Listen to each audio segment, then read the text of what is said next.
China ఇండియాపై యుద్ధం ప్రకటించింది.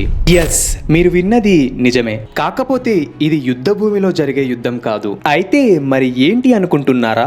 Friends, ఇక్కడ కనిపిస్తున్న ఈ మ్యాప్ని ఒకసారి క్లియర్గా చూడండి. ఈ మ్యాప్లో మన దేశంలోని భాగం అయిన అక్సై చిన్ అలాగే అరుణాచల్ ప్రదేశ్ రాష్ట్రం చైనాలో కలిసినట్లుగా కనిపిస్తుంది. అదేంటి, ఇలాంటి ఒక మ్యాప్ని ఎవరు చేశారు అని అనుకుంటున్నారా? ఈ మ్యాప్ని తయారు చేసింది ఎవరో నార్మల్ పర్సన్ కాదు. ఇది చైనీస్ గవర్నమెంట్ అఫీషియల్గా రిలీజ్ చేసిన 2023 చైనా స్టాండర్డ్ మ్యాప్. నమ్మబుద్ధి కావట్లేదు కదా? ఎక్స్పర్ట్స్ చెప్పేదాని నుండి చూస్తే చైనా ఈ పనిని వారి 3 వార్ఫేర్ స్ట్రాటజీలో ఒక భాగంగా చేశారు అని చెబుతున్నారు. చైనా వారి దేశ విస్తరణ పెంచుతూ వెళ్ళడానికి ఒక 3 స్ట్రాటజీస్ని పాటిస్తుంది. అవే media, psychological and legal warfare. కేవలం ఈ 3 స్ట్రాటజీస్ని ఫాలో అవుతూ ఇతర దేశాలపైన అసలు యుద్ధానికే వెళ్లకుండా ఆయుధాలు, బాంబులు లాంటివి ఉపయోగించకుండా శత్రు దేశాన్ని అంతర్గతంగా నాశనం చేయడానికి ప్రయత్నిస్తుంది. ఫ్రెండ్స్, గతంలో ఇలానే తైవాన్ అలాగే సౌత్ ఈస్ట్ ఏషియా దేశాలపైన ఈ టెక్నిక్ని చైనా యూజ్ చేశారు. కానీ ఎలా అయితే గత కొద్ది సంవత్సరాల నుండి చైనా మన దేశం చుట్టూ వారి పవర్ని పెంచడానికి ప్రయత్నించడం చూస్తుంటే ఇప్పుడు చైనా కళ్ళు మన ఇండియా పైన కూడా పడ్డాయి అని స్పష్టంగా తెలుస్తుంది. అయితే అసలు మరి ఈ 3 వార్ఫేర్ స్ట్రాటజీ అంటే ఏంటి? వీళ్ళు ఎలా మన ఇండియన్ ఆర్మీని, మీడియాని, ఆఖరికి మనల్ని కూడా సైకలాజికల్గా కంట్రోల్ చేయడానికి ప్రయత్నిస్తున్నారు? అలాగే మరి వీటన్నింటికీ ధీటుగా మన ఇండియన్ గవర్నమెంట్ అసలు ఏమైనా చేస్తుందా? ఈ ప్రశ్నలన్నింటికీ సమాధానం మనం ఈ వీడియో ఎండ్లోపు క్లియర్గా తెలుసుకుందాం. హాయ్ ఫ్రెండ్స్, అందరూ ఎలా ఉన్నారు? నా పేరు రోషన్, మీరు చూస్తున్నారు రిక్స్ ఎక్స్ప్లెయిన్స్. వీడియోలోకి వెళ్లే ముందు ఫ్రెండ్స్ ఒక చిన్న రిక్వెస్ట్. ఈ వీడియోస్ మీకోసం తీసుకురావడానికి నేను అలాగే మా టీం ఎంతో కష్టపడతాము. సో మా ఈ వర్క్ని సపోర్ట్ చేస్తూ వీడియోని లైక్ చేసి ఛానల్ని సబ్స్క్రైబ్ చేసుకొని నోటిఫికేషన్స్ని ఆల్కి సెట్ చేసుకోండి ఫ్రెండ్స్. ఇది మాకు ఎంతో హెల్ప్ చేస్తుంది. సో ఇప్పుడు let's get back in to the video. Friends, ఈ వ్యూహాలు చైనాలో ఎన్నో వందల సంవత్సరాల నుండి వస్తూ ఉంది. చైనీస్ వారు నమ్మేదాన్ని బట్టి చూస్తే దీనిని మొదట ప్రారంభించింది 2500 సంవత్సరాల ముందు జన్మించిన చైనీస్ మిలిటరీ జనరల్ అయిన సున్ త్సు. వీరు యుద్ధంలో పాల్గొనకుండానే గెలవాలి అని బాగా నమ్మేవారు. ఇలా నెమ్మదిగా ఈ విధానాన్ని నమ్ముతూ చైనా వస్తూ ఉంది. ప్రస్తుతం ఈ టెక్నిక్ ని ఒక ఆయుధంలా వీళ్ళు మార్చుకున్నారు. ఇలా ఇందులో నుండి వచ్చిందే ఈ 3 వార్ఫేర్ స్ట్రాటజీ. ఇక్కడ మొదటిది మీడియాని వాడుతూ యుద్ధం, నెక్స్ట్ మనుషుల మనస్తత్వంతో యుద్ధం, ఫైనల్గా చట్టంని వాడుతూ చేసే యుద్ధం. ఈ కాన్సెప్ట్లో చెప్పే యుద్ధ వ్యూహాలు యుద్ధ భూమిలో ఉపయోగించే వ్యూహాలకి పూర్తిగా వ్యతిరేకంగా ఉంటాయి. సో ఫస్ట్ వచ్చేసి సైకలాజికల్ వార్ఫేర్. సైకలాజికల్ వార్ఫేర్ని శత్రుదేశం యొక్క ఆత్మవిశ్వాసాన్ని నాశనం చేయడానికి వాడతారు.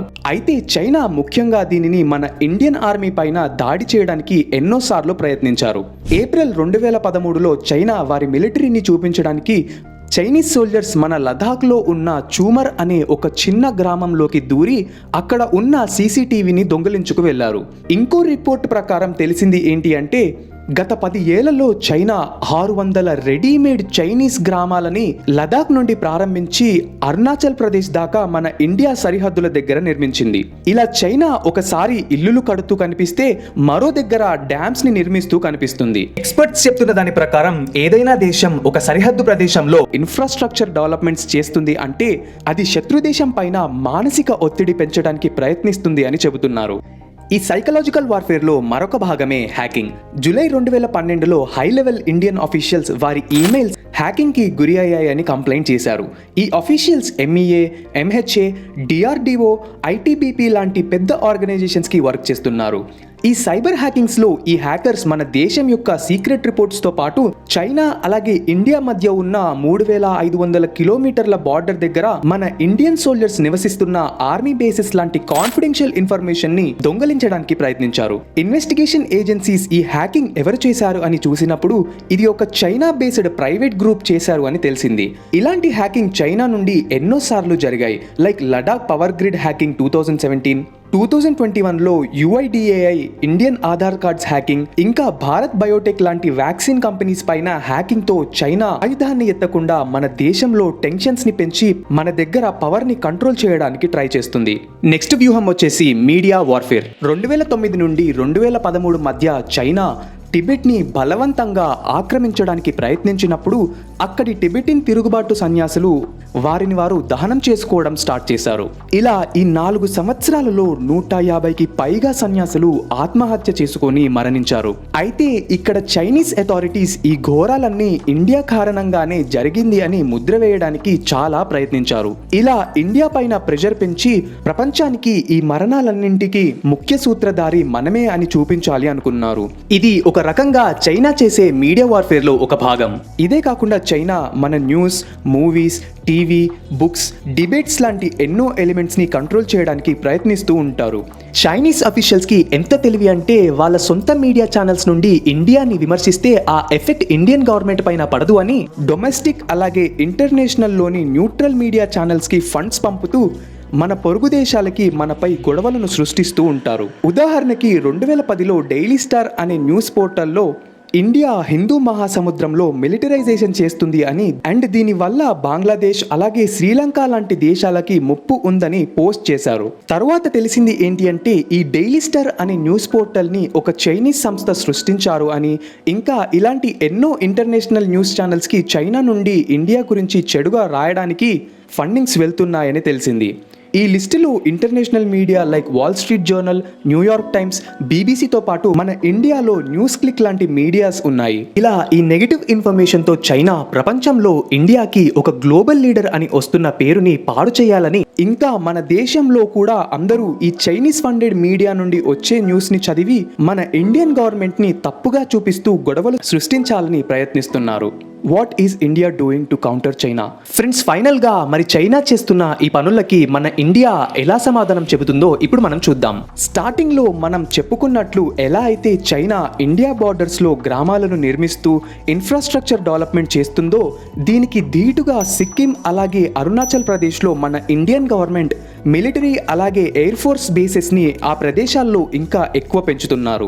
నెక్స్ట్, మన దేశానికి ఒకప్పుడు చైనా నుండే హార్డ్వేర్ పార్ట్స్ అన్నీ వచ్చేవి. దీనివల్ల సైబర్ అటాక్స్ జరిగే ఛాన్సెస్ ఎక్కువ ఉంటాయి.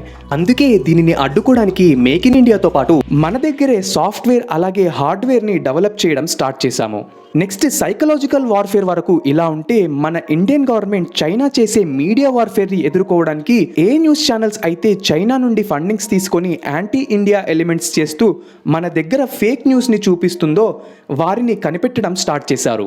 గవర్నమెంట్కి సహాయం చేయడానికి ఈడీ, సిబిఐ ఇంకా కోర్ట్స్ ఆశ్రయాన్ని తీసుకుంటున్నారు.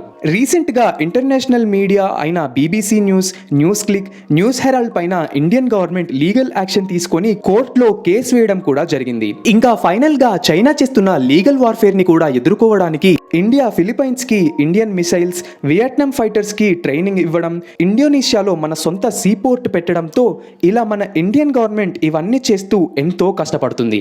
ఇలా చైనా చేసే ప్రతి పనికి ఏమాత్రం వెనుకడుగు వేయకుండా నిర్భయంగా సమాధానం చెప్తూ వస్తున్నాము.